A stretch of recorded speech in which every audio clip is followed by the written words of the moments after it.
3 মাসের মধ্যে সুপ্রিম কোর্টের স্বাধীন ও পৃথক সচিবালয় প্রতিষ্ঠার নির্দেশনা সংক্রান্ত হাইকোর্টের রায়ের বিরুদ্ধে আপিল করা হবে বলে জানিয়েছেন attorney general barrister Ruhul Quddus কাজল।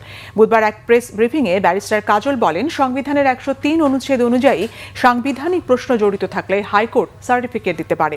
বলেন, সংবিধানের ব্যাখ্যার জন্য সেই সার্টিফিকেট চেয়েছিলেন তিনি, তাই বিষয়টি চূড়ান্ত নিষ্পত্তি আপিল বিভাগে হওয়ায় সমীচীন বলে মনে করেন অ্যাটর্নি জেনারেল।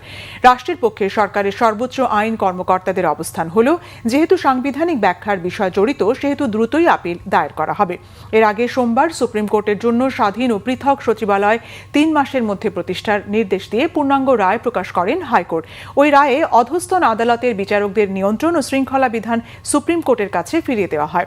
বিচারপতি আহমেদ সোহেল ও বিচারপতি দেবাশিস রায় চৌধুরীর সমন্বয়ে গঠিত হাইকোর্ট বেঞ্চের স্বাক্ষরের পর 185 পৃষ্ঠার এই রায় প্রকাশ করা হয়।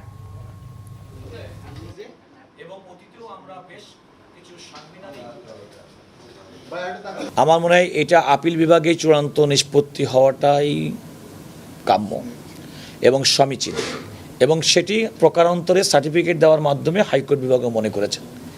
সরকার রাষ্ট্রের পক্ষে সরকারের অবস্থান হচ্ছে, যেহেতু সংবিধানের গুরুত্বপূর্ণ প্রশ্ন জড়িত আইনের ব্যাখ্যা সম্পর্কিত, সুতরাং এটা রাষ্ট্রের পক্ষ থেকে আমরা আপিল দায়ের করব যত দ্রুত সম্ভব।